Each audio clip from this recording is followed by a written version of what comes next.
The dust tastes of iron. A man kneels on the flank of a dead volcano, cutting stone with a handheld basalt pick. He has been shaping the same ear for 4 days.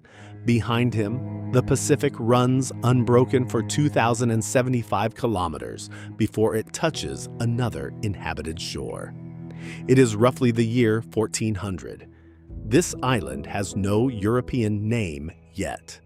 The people who live here call it Te Pito o Te Henua, the navel of the world. Nearly 900 stone figures were carved on this hillside. Then, within a few generations, the carving stopped, and every single statue on the island was pulled to the ground.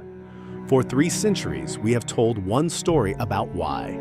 That these people cut down every tree, ate through their own world, and destroyed themselves. What actually happened here is stranger and quieter. And it changes what the word collapse is even supposed to mean. Rapa Nui is a triangle of volcanic rock, 163 square kilometers. 3 volcanoes at its corners. No rivers, no coral reef, no harbor. Polynesian voyagers reached it around the year 1200, after crossing open ocean in double-hulled canoes. They arrived with everything they would ever have: chickens, sweet potato, taro, banana, sugarcane, and, accidentally, the Polynesian rat. The island they found was forested. A palm, now extinct, related to the Chilean wine palm, covered the slopes down to the shore, and the soil beneath it was close to worthless. The volcanoes had been dead for 1,000,000 years, and 1,000,000 years of rain had washed the potassium, the phosphorus, and the nitrogen out of the ground and into the sea. So they made soil.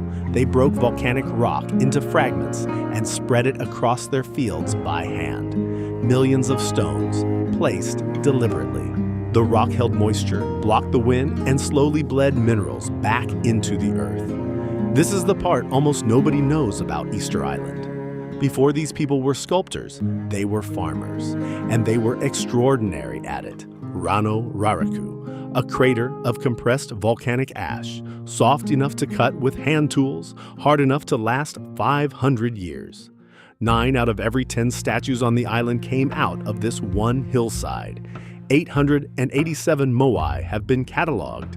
Nearly 400 of them never left the quarry. The carvers worked lying on their sides in trenches cut around the figure. Face first, then the torso. The spine last, because the spine was what still held the statue to the mountain. The tuff smells like wet ash after rain. Under 100 basalt picks, this slope would have sounded like a rainfall that never stopped. The largest one is still up there, still attached to the rock, roughly 21 meters from head to base. Estimates of its weight run past 200 tons. It was never going to move, and the archaeology cannot tell us why they started it.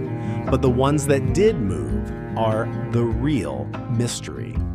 In a study led by Carl Lippo and Terry Hunt, 962 statues were analyzed, 62 of them abandoned along ancient roads. Those road statues share 2 features: a wide D-shaped base and a forward lean of 6 to 15 degrees. They were not badly made. They were built to fall forward on purpose. The team constructed a replica weighing 4.35 tons. With 18 people and rope, they moved it 100 meters in 40 minutes, rocking it heel to heel in steps of about 89 centimeters. The island's ancient roads are 4.5 meters wide with a concave cross-section, a groove, cut to keep something upright and swinging.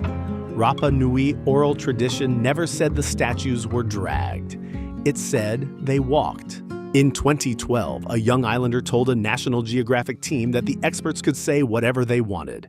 The islanders already knew. 1978, Anakena Beach on the north coast. The Rapa Nui archaeologist Sonia Hawa is excavating beside a fallen statue when she lifts out fragments of white coral and a polished disc of red scoria. Assembled, the fragments form an eye about 35 centimeters long. It fits the empty socket exactly. Until that afternoon, everyone had assumed the eyes of the moai were simply hollow. They were not. The sockets were carved last, not at the quarry, but at the platform at the moment the statue was finally raised. White coral, a red iris, and the instant the eyes went in, the object stopped being stone. There is a Rapa Nui phrase for what it became, Aringa Ora, the living face. That is what these are, not idols, not gods. The living faces of specific dead people, a grandfather, a mother, a founder of a bloodline. Which is why almost every statue on this island stands with its back to the ocean, looking inland, watching the houses of the people who carved it. Now, the forest. The forest did die. That part of the story is true. Pollen cores drawn from 3 crater lakes studied by John Flenley and Sarah King show the palm thinning and then vanishing across several hundred years. By about 1600, there were no trees left. Palm nuts recovered from caves are covered in the tooth marks of rats. The trees went. Nobody disputes it. What is disputed is everything we assumed came next. In 2024, a team including Dylan Davis, Robert DiNapoli, Terry Hunt, and Carl Lipo remeasured the island's rock gardens using satellite imaging. Earlier estimates had put them at between 4.3 and 21 square kilometers, enough, in theory, to feed 17,000 people. The new measurement came back at 0.76 square kilometers, 76 hectares, enough to support roughly 3,000 people, which is almost exactly the number the first European visitors counted. There was no fall from 15,000 because there were never 15,000. Bayesian modeling of the island's radiocarbon record, published in 2021, shows a population that rose and then simply held. When Jacob Roggeveen anchored here on Easter Sunday, the 5th of April, 1722, the statues were still standing on their platforms, still watching, still with their eyes in. The collapse came afterwards, and it came by ship. In December of 1862, Peruvian slave raiders took roughly 1,500 people from this island, among them the king and the men who could still read the Rongorongo script, which is why no one on earth can read it today. The handful who were returned brought smallpox with them. The census of 1877 counted 111 people. Of those 111, only 36 left descendants. That is the collapse. It has a date and a cargo manifest, and yet this is still the island we use to explain ourselves to ourselves. Since Jared Diamond's collapse in 2005, Rapa Nui has been the standard parable of a civilization that eats its own world. It appears on textbook covers. It is invoked in climate speeches. It is a comfortable story because it puts the guilt on the island.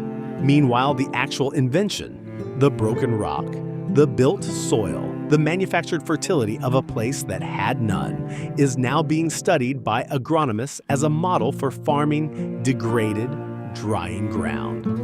The lesson we took from Rapa Nui was a warning about ourselves. The lesson they were actually offering was a technique. 887 faces. Cut by hand from a single hillside, walked across an island on rope, raised and given coral eyes so that the dead could keep looking at the living. Not monuments, not warnings, portraits. For 300 years, we have stood in front of somebody's grandmother and read a moral about consumption. Every civilization is eventually explained by strangers. Rapa Nui is still correcting its explanation. Yours has not been written yet.